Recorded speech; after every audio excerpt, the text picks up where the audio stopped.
Beasainen ostiralean adingabe baten kontra gertatu zen sexu eraso saiakera gaitzesteko elkarretaratzea egingo dute arratsaldean. Pilaren Sausti, zuzauden plaza hori betetzea espero dute.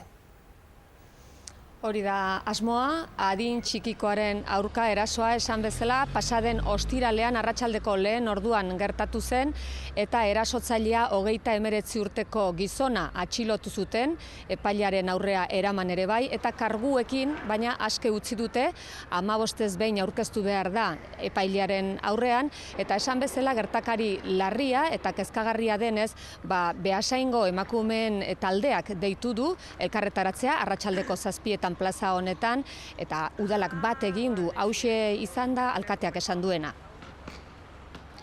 Beasaingo udalak horrelako eraso guztiak gaitzesten ditu, ezta? Guretzako oso larria da horrelako ekintzak oraindik ere ematea, ezta? Bai emakumeengan eta oraindik eta larria gainera adin txikikoak direnean.